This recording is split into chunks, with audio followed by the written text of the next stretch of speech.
to my Namaste, you guys. We're going to be doing a mantra today. I want to show you up close. I can do it up close. The index finger curls in. These two come down and the pinky finger extends.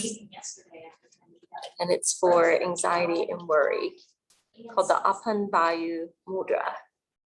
To me, I still feel better.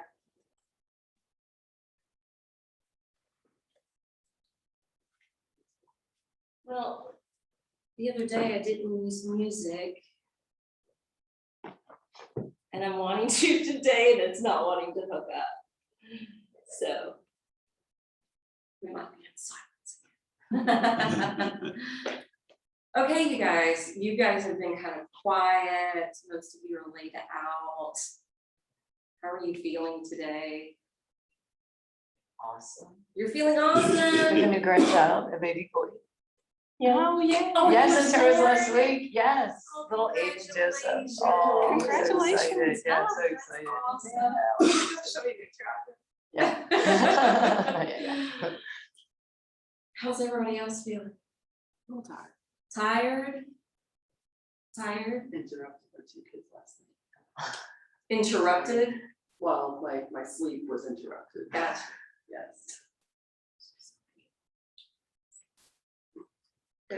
Woke up to a puddle of blood in my dining room floor yesterday morning because my dog, we discovered, has ulcers from this renovation we're doing. I mean, it was like this big. Oh my goodness. And the vet couldn't see us till 2:30. So from like 6:30 when I found it until 2:30, I was just like, I still haven't. I'm still like, like I'm a nervous wreck right now. So I'm trying to Calm down. Yes. chill. Okay. Well, our theme for today is about worry and anxiety. Thank you.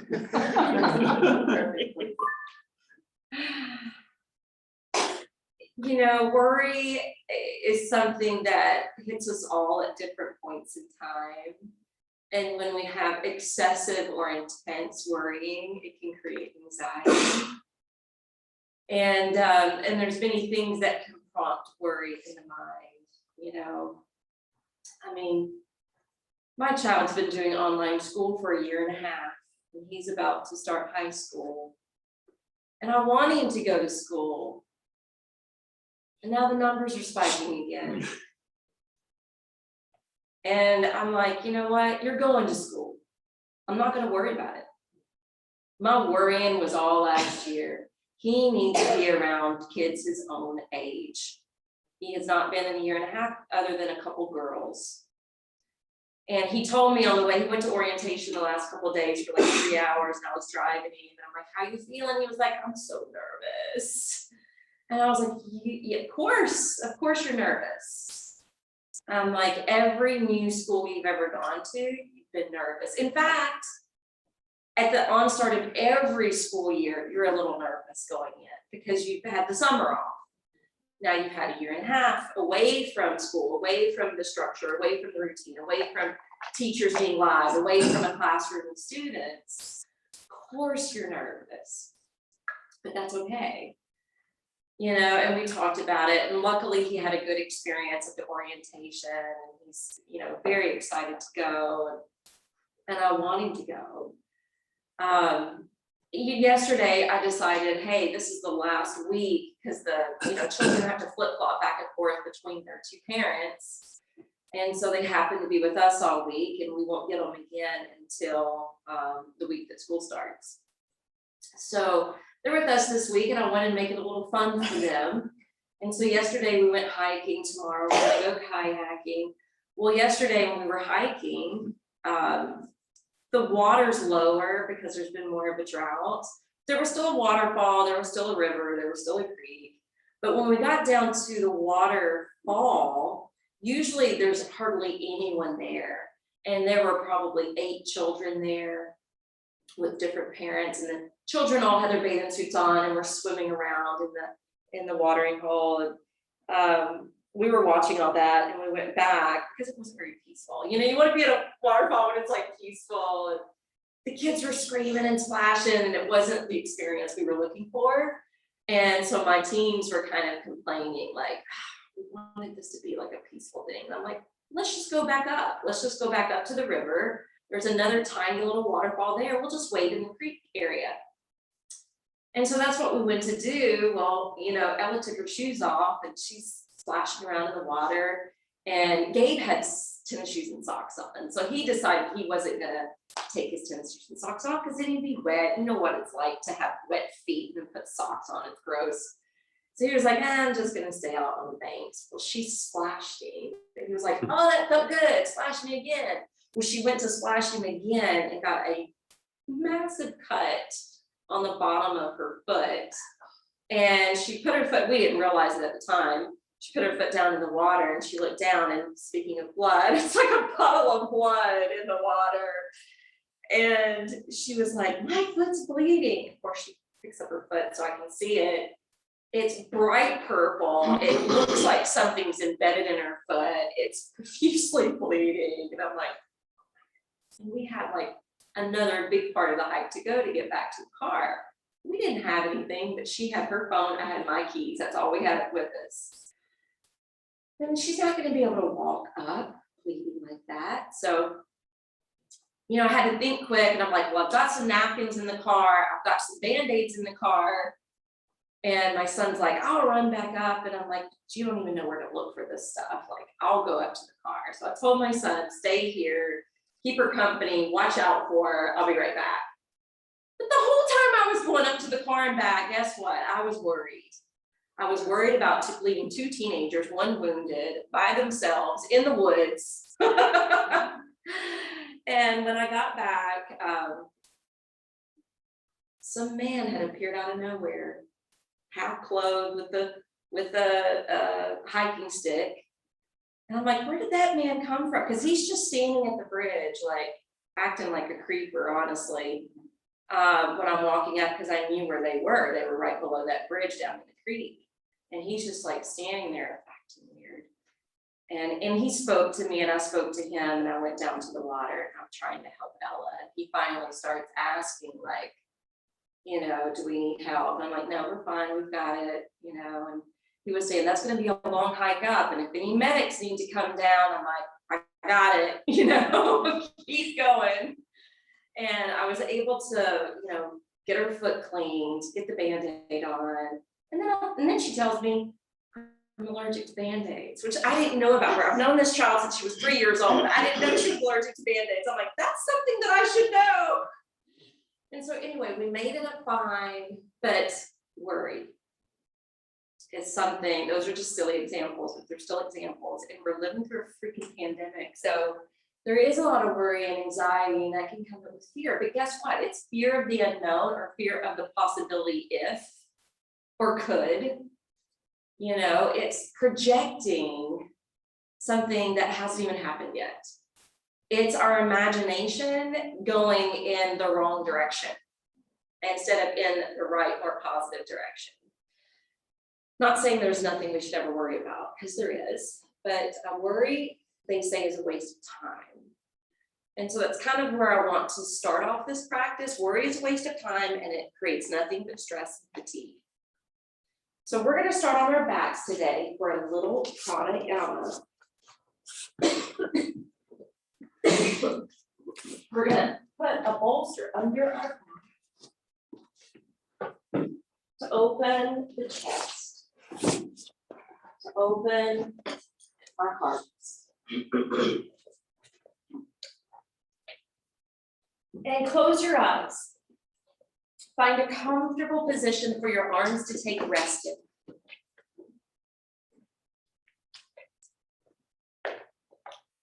The wider the arms, the broader you may feel across the chest. That may feel welcome to your shoulders or not. It's okay for them to be more alongside your waist.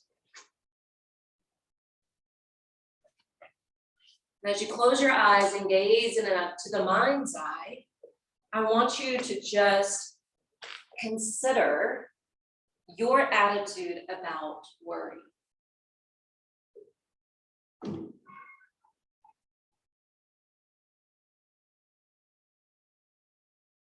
And how lots of times worry is a fabrication of the mind. It's jumping ahead into the future, and the future is unknown.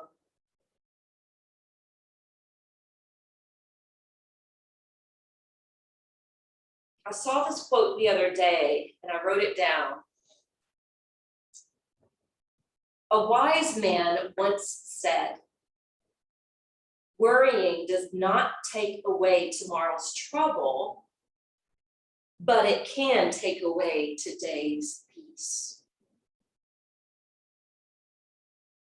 So if we're wanting to invite more peace into our hearts and into our minds, it requires less worry, less fear, less anxiety. And we're going to do some breath work now that will help to invite some peace into our system and hopefully help to wash some worry away. This is called the 3-part yogic breath. At the beginning of the breath, I want you just to soften your belly so that as you breathe in and out through the nose, there can be some movement. With every in-breath, let your belly swell and balloon upward and outward. And as you exhale, let the belly deflate downward and inward. And just stay with allowing the breath to move down into your midsection.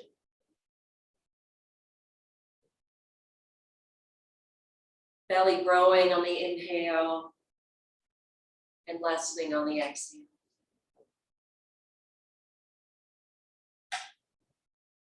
This place of movement is the first part of the 3-part yogic breath.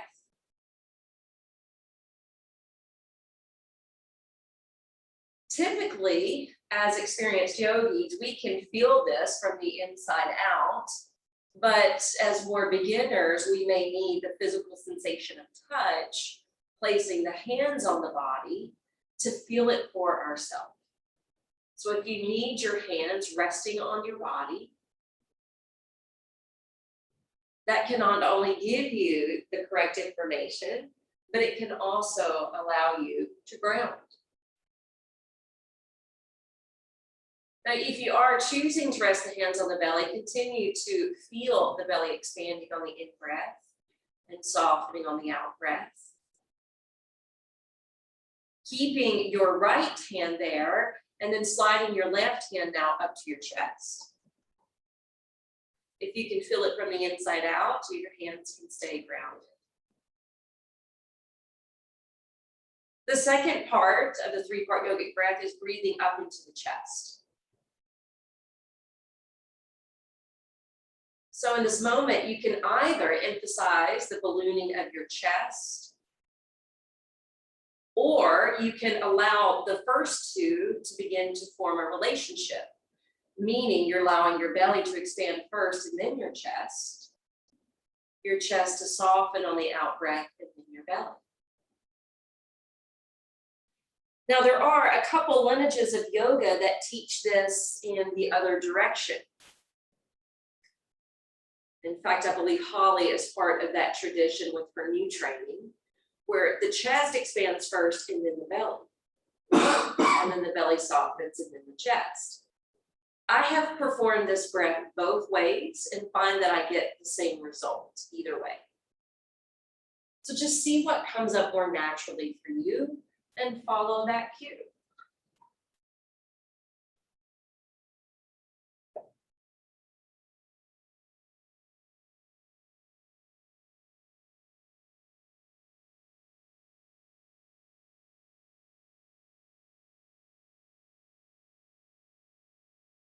The third part of the breath is feeling the collarbone spread as it moves into the higher part of the chest.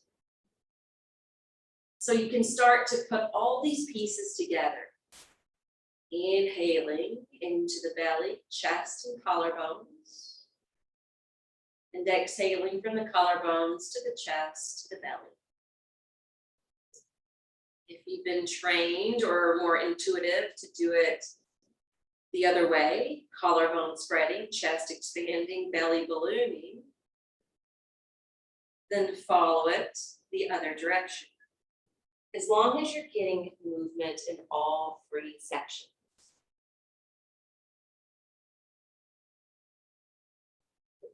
Let's do this 3 more times.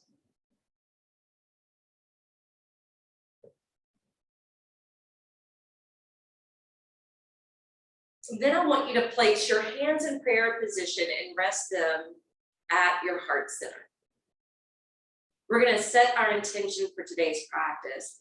And our intention for today's practice is to give ourselves permission to stop worrying, to find more peace, and to stay patient as everything processes and unfolds. The second verse of the Yoga Sutra I'm going to recite. Yoga Chitta Vritti Nirodha. Yoga is the neutralization of the fluctuations of the mind. Yoga is the neutralization of the whirlpools of emotion. Yoga is the lessening of the agitations in the mind and body. Go ahead and begin to bend your knees. And then once you bend your knees, go ahead and roll to the right side of your body.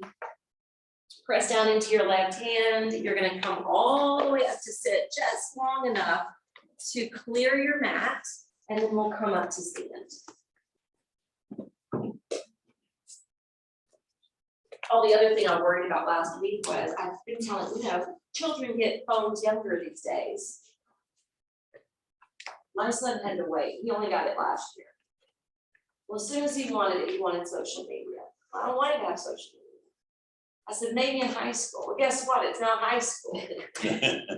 I was like, what do you want? And he just came to me. He was like, Mom, can I please have Instagram? I just want to keep up with my friends from Friend Club.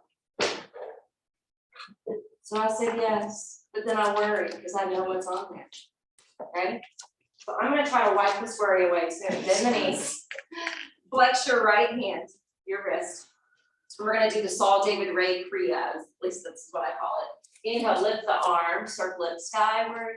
Follow your gaze with your hand and exhale, swoop it down towards the foot and back up. Backstroking the arm on the exhale, bringing it forward and up on the inhale. And you're putting like a little bounce in your step, right? The knees are still bent at the top, but you're getting deeper flexion, a little bit more of a squat position when the arm lowers towards the ground. We're opening up the range of emotion in the shoulder. We're getting a little bit of a twist here as well. Last one. All right, then we'll flex the left hand. Inhale, soar the left arm skyward. Exhale, backstroke the arm and swoop it down and right. So if you follow your hand with your eyes, this can help you to maintain some focus on your own self, the task at hand, keeping you in the now moment. It's when we start projecting into the future that we tend to start worrying. Do 2 more.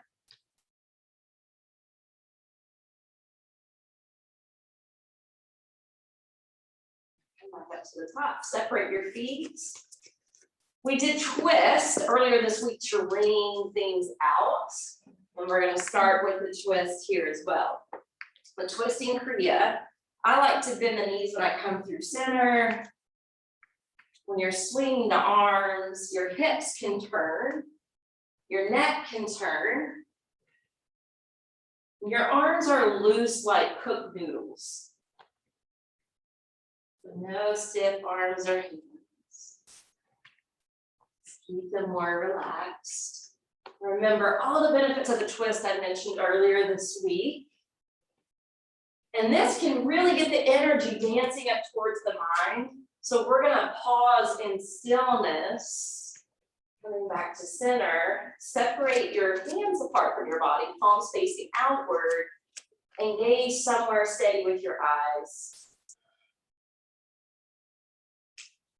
Feel how much energy is just brought up to the head. Keep gazing, keep breathing to settle that down. When you're ready, you're going to separate your feet in a wide stance, bending your knees to Kali Goddess, and you're opening and externally rotating your thighs. All right, from here, we're going to warm up the hips a little bit. We're going to draw the fingertips down towards the floor. So you're stacked on hands and feet, but no pressure in the hands. The pressure is more in the feet. The fingertips are just assisting. The torso can be more parallel to the ground. You can gaze forward or down, whatever's good for your neck. Keep your knees rolling away from the center of your body. And then we're going to take a twist. So send your left hand over to your right knee. Thread that right arm behind your back. Push the tailbone towards the wall behind you, the crown of the head towards the wall in front of you, even though you're looking a different direction. Even though you're holding that knee, try not to pull it in. Keep it opening out. You know it's starting to burn. And then we'll twist to the other side.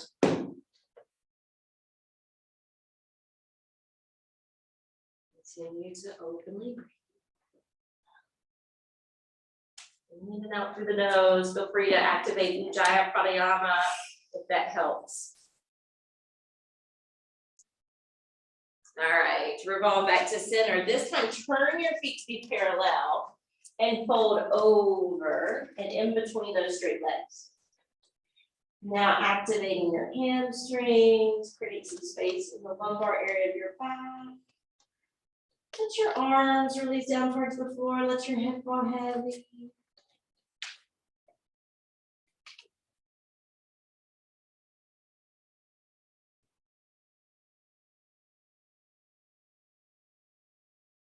Now we're going to start to heel toe the feet towards each other, or you can step them closer together if the mat's in the way. Taking regular Uttanasana. And then affirming as you hold, nothing and no one on this earth can hold me down or back, not even worry or anxiety. So by the way, when you start to feel bouts of worry and anxiety, you know, forward folds are calming to the nervous system and to the mind. On your next in-breath, bend your knees. Inhale, lift the arms up to Utkatasana, your chair pose. Palms face each other. See if you can crank the arms out of your peripheral line of view. And if that causes any trouble, don't do it. Leave it out because you want to protect your shoulders. Only if you don't feel any resistance. Shoot up through your side body, through your side lats. Exhale, hands together and fold again to Uttanasana. We're going to start our Surya Namaskars now. Inhale, come halfway up. Ardha Uttanasana, and exhale, bow out, stepping the feet back and lowering to Chaturanga Dandasana. Inhale, we're rising into upward facing dog. And as we exhale, we roll back over the toes to downward facing dog. From downward facing dog, we're going to press into the palms, straighten out through the spine.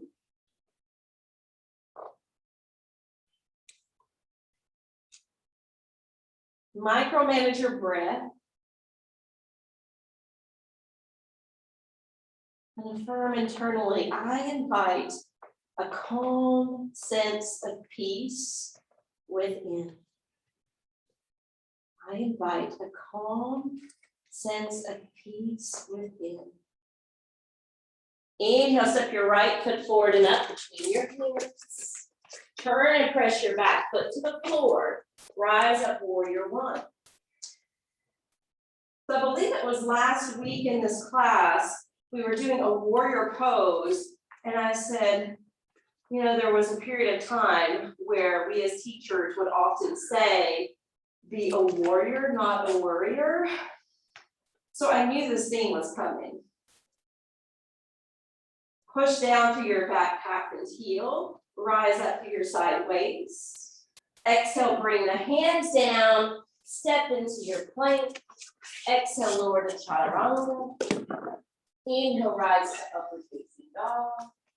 And exhale, rock and roll back to downward facing dog. Hold and breathe.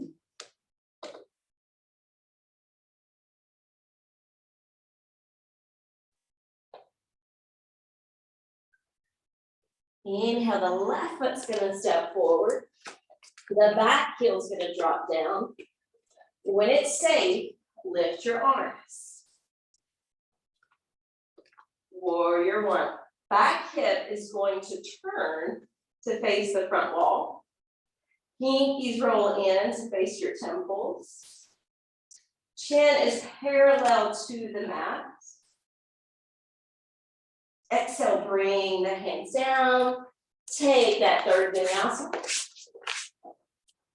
Remember, you can always modify these postures, and you can always amp it up if you prefer.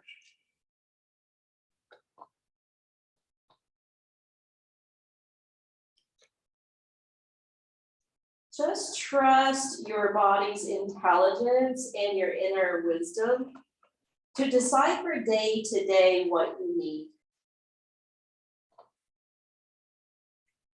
On your next in-breath, let's bring both feet to the top of the mat. Open up the heart center. And then exhale, lower down. Bend the knees, inhale, lift to Utkatasana, your chair pose. Exhale, Samasthiti. All right, so we're gonna do warrior two in the next one. Inhale, come to Utkatasana chair. Glance down, make sure you can see your toes. Draw the navel in and up. Exhale, hands together, fold straight down the middle. Inhale, lift halfway up, Ardha Uttanasana. Exhale, bow out. Inhale, you can set to plank. Exhale, you can bring it down to chaturanga. Inhale, rising and opening the heart. And exhale, rock and roll back.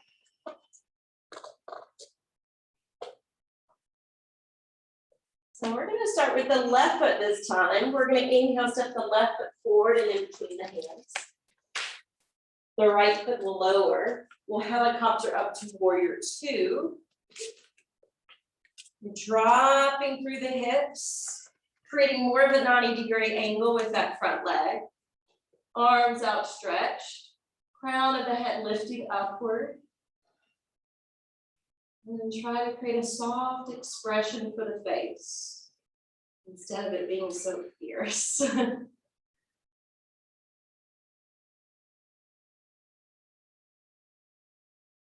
Exhale, bring the hands down at the same time, spin away from your back heel to the ball of the foot. Left foot steps to plank. Exhale, sink down. Inhale, lift up. And exhale, roll back. Be with your breath. Rely on your breath. Be supported by your breath. Let the breath wash the worry away. Affirming internally. I invite a calm sense of peace within. Inhale, right foot's gonna step forward, spin the hands. Turn down your back heel. Helicopter up, warrior two. Getting a nice open stance. Externally rotating both thighs. Elongating the vertebrae. Setting your gaze towards the middle finger.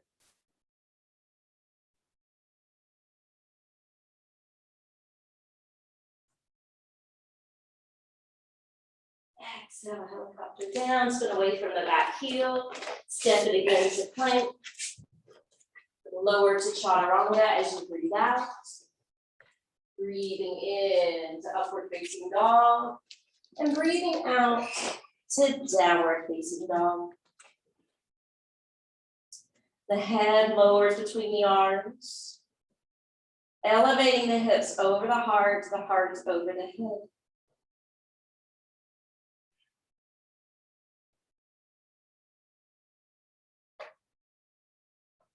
Next in breath, land the feet at the top of the mat.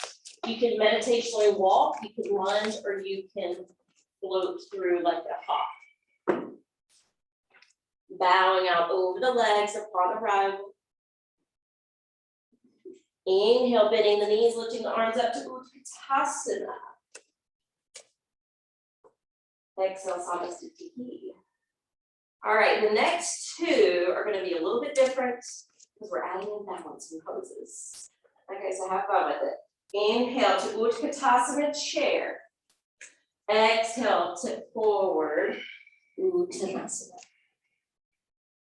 In and halfway up. Out and lower back in. Inhale, step into plank. We're doing it the blissful way. Exhale, lower chaturanga. Inhale, upward facing dog. Exhaling to downward facing dog. All right, since I mentioned earlier, we want to be warriors, not worriers. We're going to step the right foot 2/3 of the way towards your hands, not quite in between. But you want to make sure that foot is solid and the toes are facing the front. And then we're going to bounce up to warrior 3. Then stretching away from each other. Set your gaze. Stay strong in your standing leg. And then bring your hands to your waist. Slowly lift your trunk. Take the left leg forward and up. Padangusthasana deep.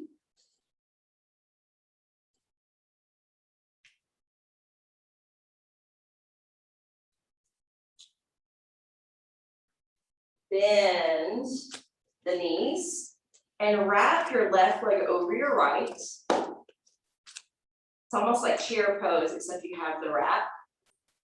And then right arm is gonna wrap under your left arm for Garudaasana, eagle.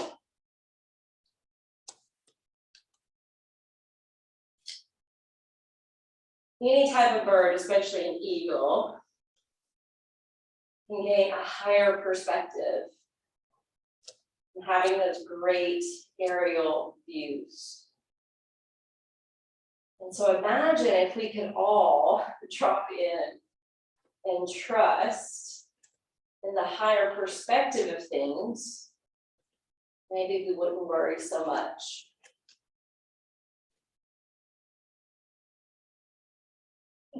Affirming here, at the center of life's storms, I choose to be calm and serene.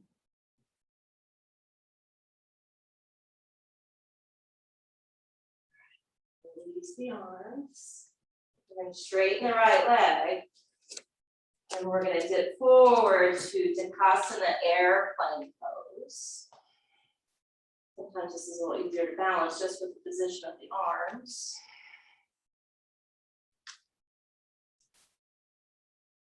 If you want to swoop down and then inhale, fly to higher altitude, you can add in a couple of those.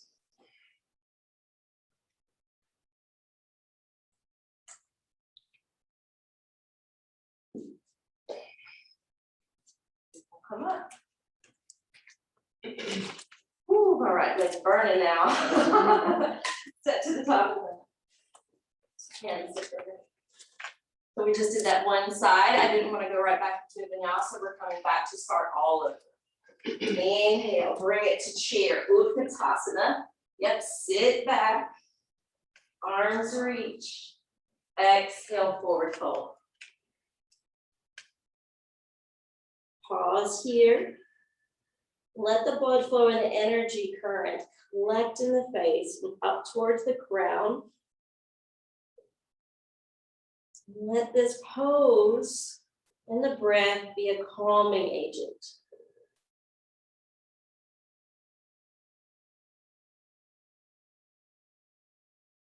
Next breath in, stepping into plank. Exhale, sinking low to chaturanga. Inhale, rising. Exhale, folding back. Now we started off with the right foot on that last sequence.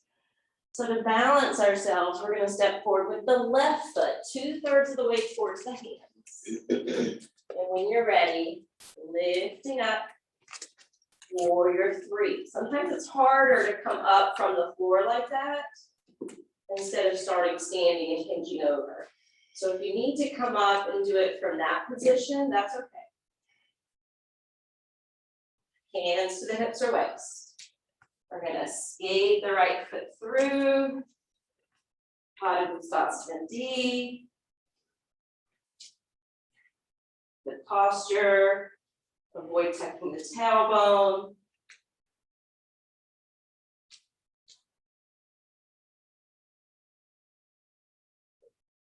Wrap the right leg over the left, getting ready for Gauridasana.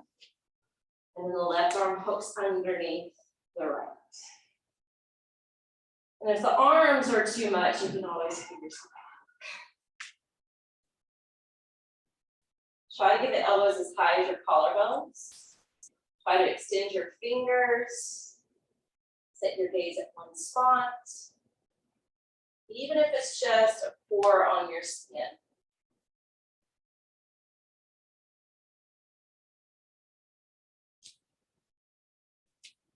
Affirming internally to yourself. At the center of life storms, I choose to be calm and serene.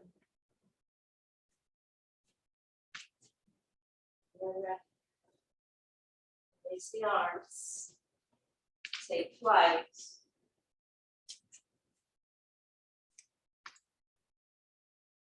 You can be here, or you can swoop.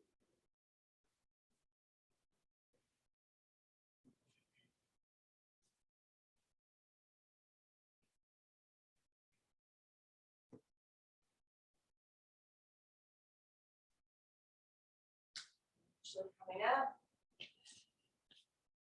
See that picture? Good job. It's hard. We're gonna bring it back down towards the floor now. Inhale, let your arms move all the way to upward worship. Being grateful for those moments where we're more embedded in peace than worry.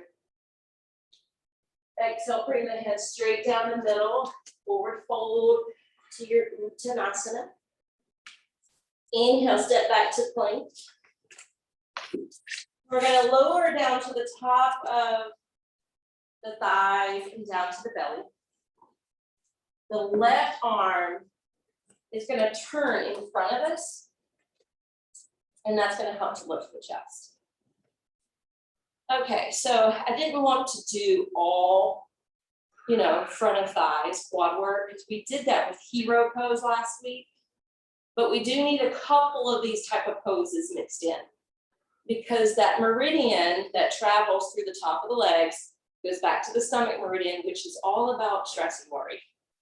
Since worry is our topic, we need to add a couple in. So lift your right foot, point the toes. And it's okay to move into a twist so you can see your foot, to take a hold of it with your hand, and you may just barely have a hold of it. You might have enough flexibility to draw the heel in closer towards your hip. You can stay in the twist or you can face the front. 2 different poses. I don't care which you perform.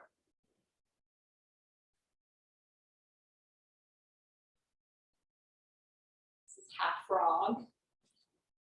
One of the frog poses.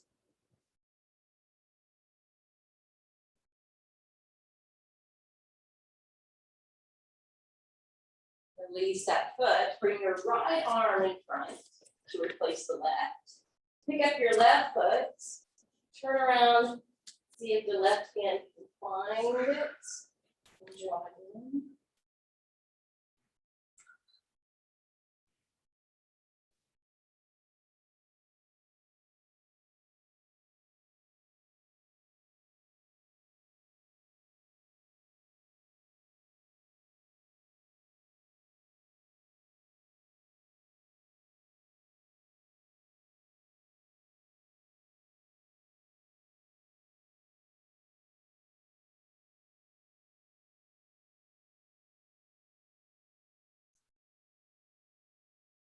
Slow, conscious breath work.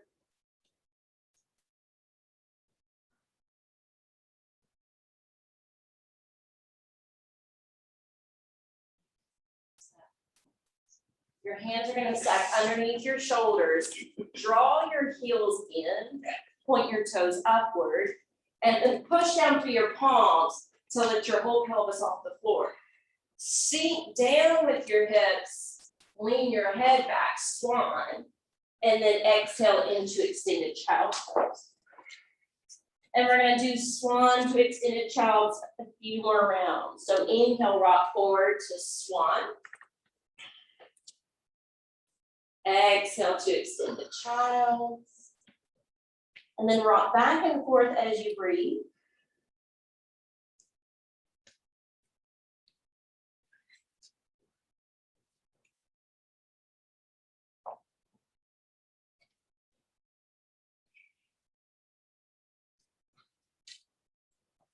And now remain in child's pose. You can determine whether or not you want your arms to actively reach or just relax and drape down. You can determine whether or not you want your thighs more knit together or separated and apart.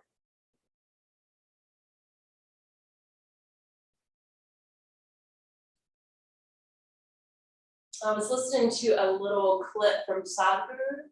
Sadhguru is a very famous yogi mystic who has ashrams all around the world, and one of them happens to be down the interstate in Memphis, Tennessee. He was saying that worry is nothing but a mental issue. Worry is when the mind is out of control. And he implores that we can only work with what's happening right now. And we can only act in the present moment. So not to worry about the future. So worry is a disruption of the mind. One of the best antidotes for this is meditation.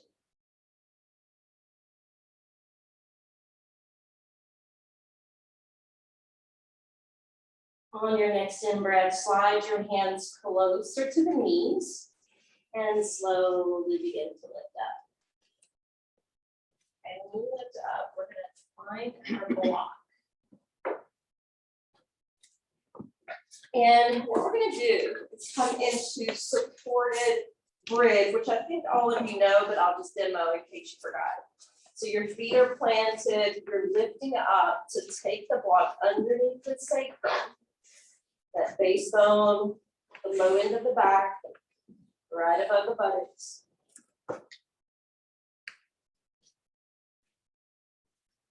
And I'm going to dim the lights in the room while you're in this pose. If you prefer to do it the active way, you can start off active and then move the block under whenever the legs get fatigued.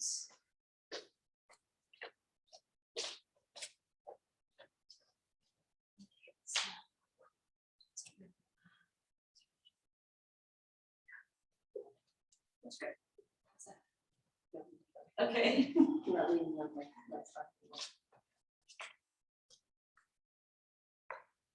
And then this is the half bridge with the knees bent. You're more than welcome to take more of the full expression, which is straightening the legs and resting on your heels if you prefer.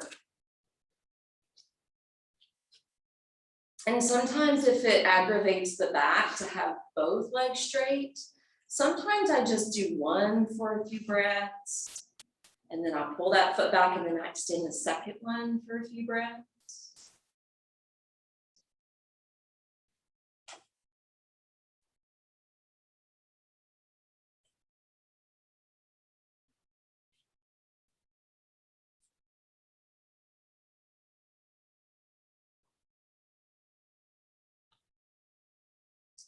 Okay, these people weren't yogis, but they're still famous nonetheless. I think you've all heard of Janis Joplin. One of her quotes is, "You can destroy your now by worrying about tomorrow." You can destroy your now by worrying about tomorrow. And Benjamin Franklin once said, "Do not anticipate trouble or worry about what may never even happen. Stay in the sunlight."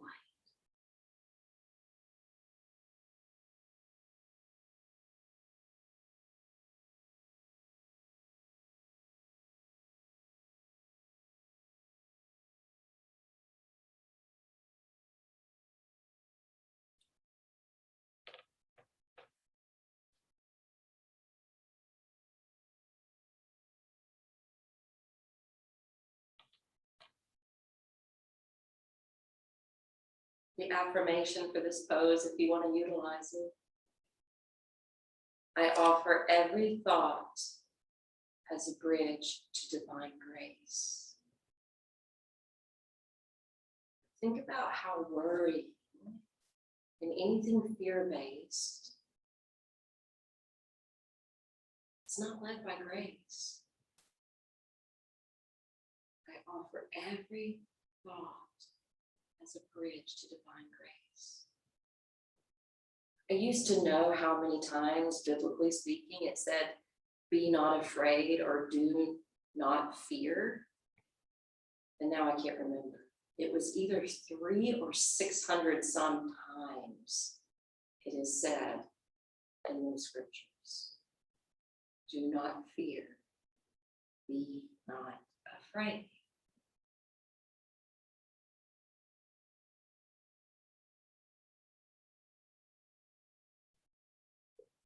We're going to meditate a couple minutes before we move into Shavasana.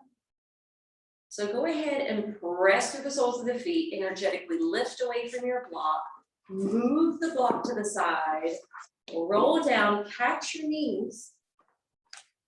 And once you hug the knees in, roll to one side of your body. And we're going to take a seat on top of the bolster.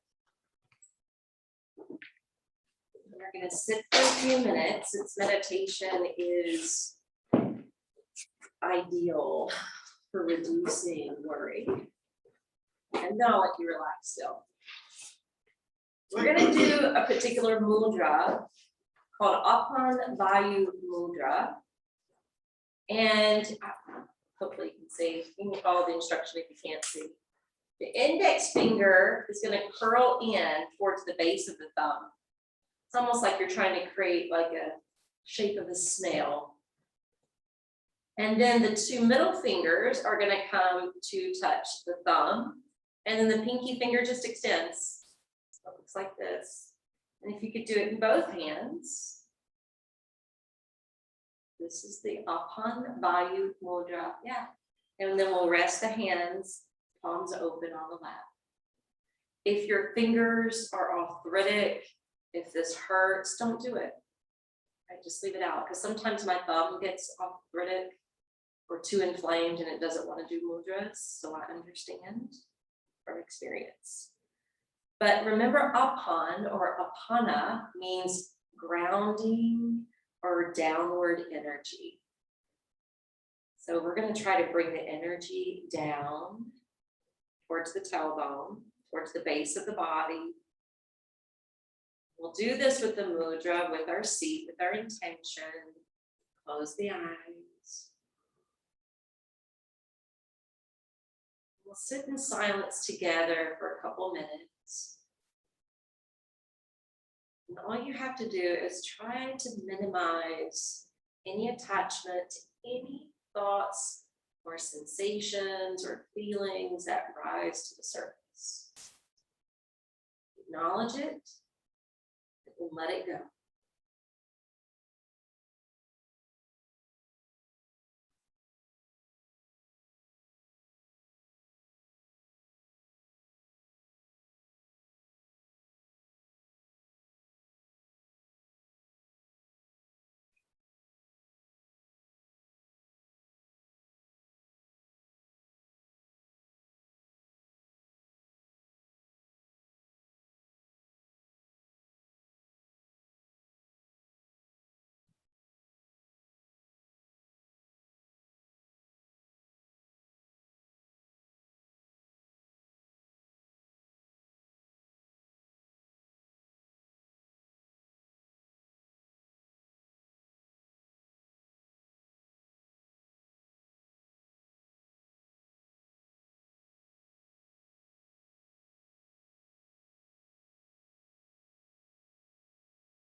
If you're enjoying this meditation, please remain. If your mind is still active and you want to relax more, then go ahead and roll down to Shavasana.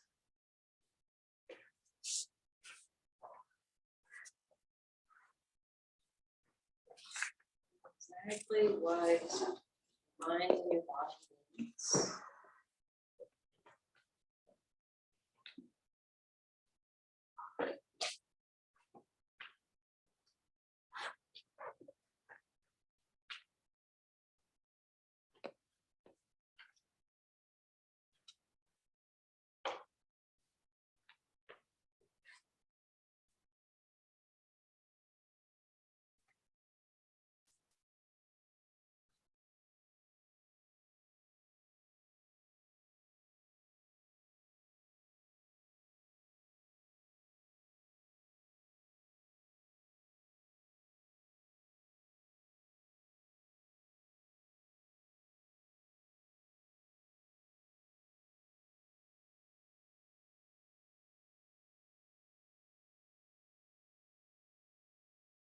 you can always imagine that as thoughts percolate up to the surface of your mind, that you're trapping them into a bubble. And they're flowing away from you with the breath.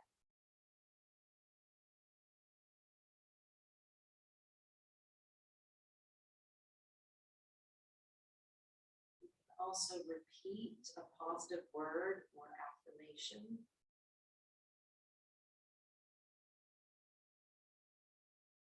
Planting a positive seed of thought. Meditating on that one line.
Hearing the mindfulness bell sound, return to your breath. Control it again.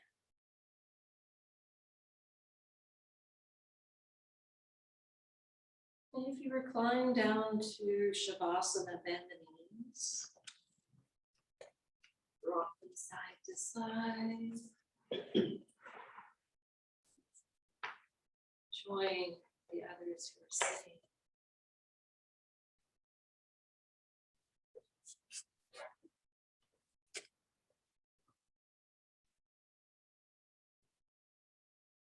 Sit for another moment together in some quietude.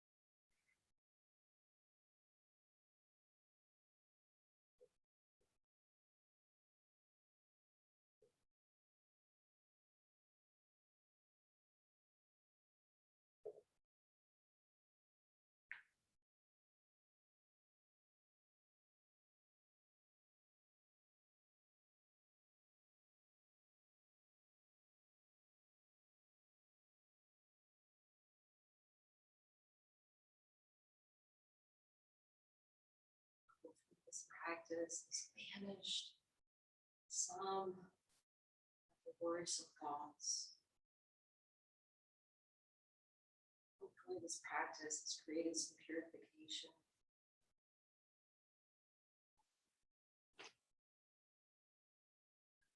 Hopefully this practice has invited in more peace.